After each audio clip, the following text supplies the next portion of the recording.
a little bit. Talking about Silent, he's looking to find some farmer, but there is no global silence.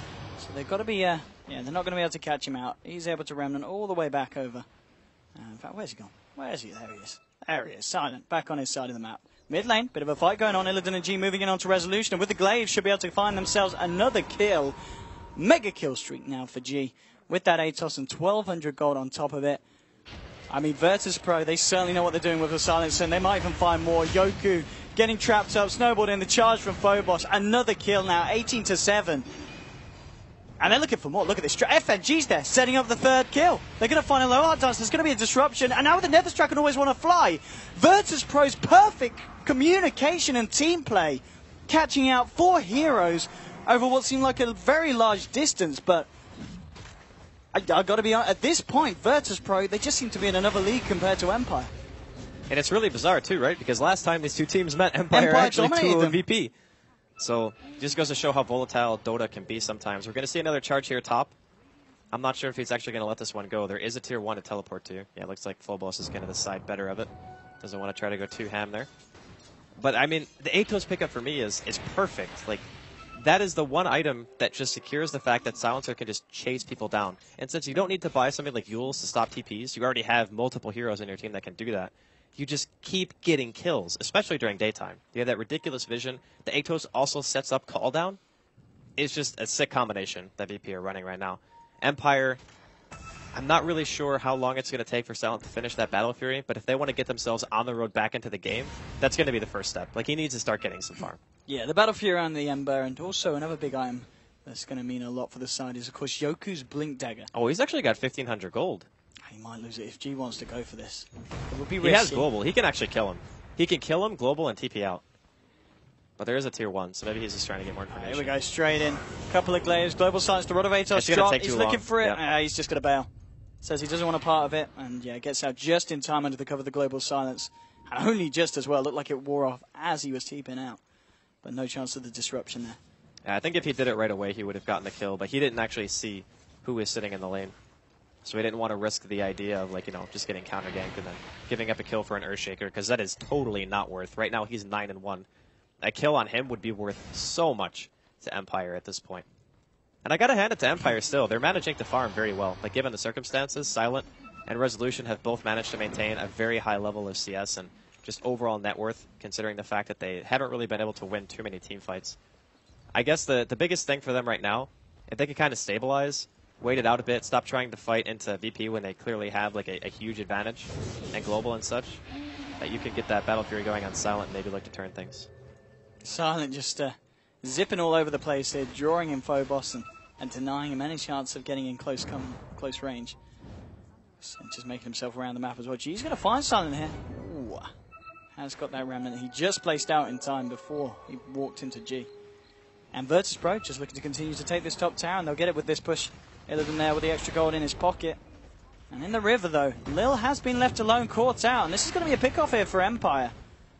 Lil just a little bit out of position. And, a low hard dance and the gang.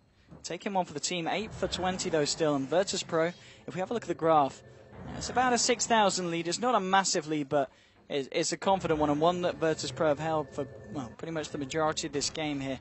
We're yet to really kind of see Empire swing it back round in any shape or form.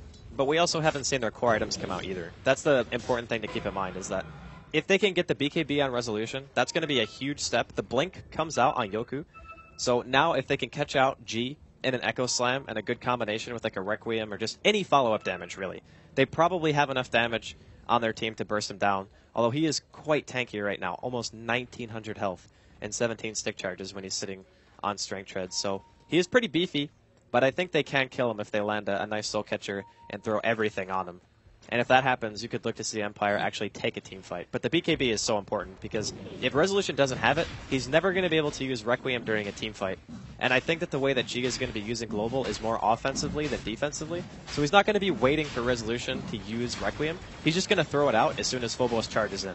Because that's like their initiation, right? Like, he charges, he ults, they global, so they can't interrupt the Nether Strike. So you actually have some opportunities to counterplay that. And with the Vlads now complete on Phobos, they just head to the pit. Take it very, very easily here for the side. Illidan's going to have that Aegis under his belt. Empire not doing anything in reaction. They did manage to take the tier 1. Now with 4 of the heroes up here, might look to put some pressure onto the tier 2 as well. See if they can force a reaction from Virtus Pro. The VP themselves are going to look to try and take this tier 1 from the bottom lane. This is a good trade, though, for Empire. If they can get the tier 2 for a tier 1, that's more than okay, considering the fact that taking team fights right now is very hard for them. And Resolution does have his BKB complete for the next fight, so yeah. we may be able to see a little bit more coming out from the SF. Phobos is already making his charge back up towards the top lane. We'll probably see some TPs coming through as well, yeah. They're going back towards the tier 3. FNG is there to join in with the gang as Illidan turns up to the fight. And the question is, does Phobos go all the way in on this? They look like they want to fight. Illidan's ready to go straight in. And, okay, they're spotting out the full gang. Illidan, he's got no... Look at this gyro. He's just going straight in. We'll take a Fisher to the face and... Well, okay, Resolution's getting himself out. Always want to fly and love the TP. Phobos going to have to find an instant bash. If you all no, not a chance. Not a chance. They're out. Yoku's down the lane. And Silent with the haste rune is going to be able to escape. And Silent, just a few hundred gold now away from that Battle Fury. Yeah, I think that Empire are doing the right thing now. They realize we're at a huge deficit in 5 versus 5 engagements. We cannot fight around global.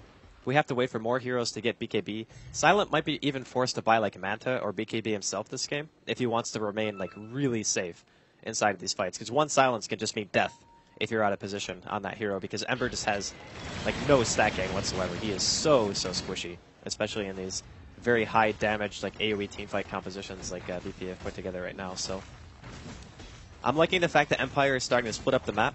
I think this is pretty much their only play, and VP's counter to this is just going to be 5-manning down a lane, pushing towers, maybe even making Empire TP back to the base by hitting the tier 3 a bit. They do have Aegis and BKB on Illidan at this point, so if they want to try to... Oh, and they have mech. So they actually just got this like is the perfect time. Super important items like at the same time with Aegis. So they could look to break high ground here. We've got to watch, of course, Yoku. With that blink and the Echo Slam Good available, fissure. they've actually trapped in Illidan here very nicely. Resolution's going to move in, and they might be able to take him down once the mech from the low ground as Lil tops him up. Will allow him to get himself safely back out away from the push. Yeah, that should be enough to make them go back, I think. I don't know if they're okay throwing away an Aegis like that. Oh, they have Urn, actually. How many Urn charges does he have? Okay, that was the last one. Well, Illidan's going to still stick here, stand his ground. He's clearing out the waves. The side of Empire, they are ready with the defense, but it is meaning that they're having to keep themselves right back in the base. They might just go for a tier 2 instead. Like, I think throwing away Aegis for just getting damage on a tier 3 might not be as valuable as, like, killing a tier 2. Because I don't know if Empire are going to feel... Like, do you defend a tier 2 against a team with an Aegis and BKB Gyro when you know that Global's up? I think, like, defending a tier 2 is not only harder, but if you lose that tier 2 fight defense, then you're just giving VP so much more. So it's, like, inherently more risky, and you're also threatening the fact that if it does go bad, you might have to invest even more by buying back. When heroes like Silent, for example, on the Ember, he doesn't even have buyback. And Resolution doesn't either, as he just bought Yasha. So, pretty stressful situation here for Empire. Not a lot they can do to stop this tier 2 push coming out from the side. Resolution trying to move forward, and Silent with the Battle Fury Slider Fist. Alright, he's just YOLOing now. He's just actually tagging the tower and hitting it. He's happy. He's happy. He's got an Aegis. He's got a BKB. The mech's off cooldown again. And Silent going straight in the global there in time to trap him up. Now with another strike onto a low hard dance. There's 2 heroes down on the side of Empire. Tier 2 to fall as well in the mid lane almost imminently. They have got the fortification to buy them some time. Oh, where's... Oh, that could have been the Echo right there. That could have been the Echo. If only he had his whole team. It's understandable, though, for Yoku. He doesn't really want to jump in with 2 heroes on the deck. Yeah. It would be a little bit too YOLO at this point, because Empire still have the potential of swinging this one background, but they've got to be very careful with the decisions and the calls that they make. Yeah, but did you see what Silent did there? He got so greedy for the Aegis that he actually just walks up, tries to get a Sleight of Fist into a Searing Chains to pop the Aegis, to try to give them some chance of maybe taking the fight around the tier 2. That he just dies. He gets lifted and just explodes. So FNG's positioning there was really on point, and G following it up with the global right away just means that there's no way he can get out. Empire with the smoke from the base. Yoku still yet to find an opportunity really to shine with the Echo Slam. TP's already coming away from the side of VPG and FNG straight out of their jungle. And actually straight back to base as well. Man, G almost has Hex.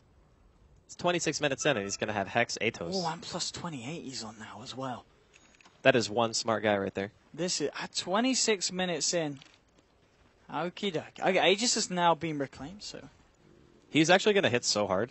Like, he probably has, what, Right now he has like 160 plus int, 165, something like that. Which means that his 165. His glaives hit for an additional like 160. Maybe, yeah, it's going to be extremely painful tanking that damage. And only one person has BKB on the side of Empire. So Resolution is going to be the only person who can really deal with G in terms of like trying to man fight or anything like that. Otherwise, you're going to have to hope that you get like a really big echo out of Yoku. Maybe you can try to bait the global. But it's really hard to do that against VP's team because they actually have really hard initiation heroes like Spearbreaker and Tusk.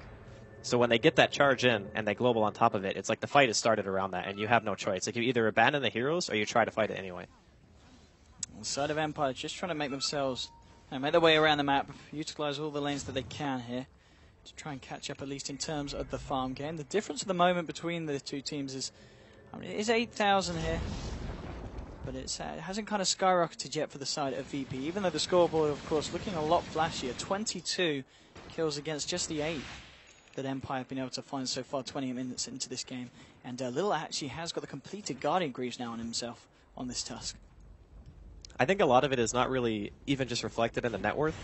It's more about the heroes that are on each team. So because of the fact that they have Ember Spirit and there's a global silencer, or a silencer on the other team with global, you can't actually fight it. Like, that's the problem. They need more net worth on those heroes to be able to fight into the silencer because you're going to need BKB or you're going to need Manta. Like, you need one of those two things to ensure that you're not just going to die in the fight. So even though the net worth is only 8k difference, which is still pretty substantial at 28 minutes, it's more just the fact that Empire require a certain amount of base gold on their heroes to be able to do anything in these 5 versus 5s, but it's still pretty far away from that.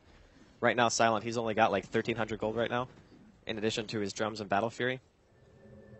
And Resolution is going to be TPing back to base, realizes he's probably being charged.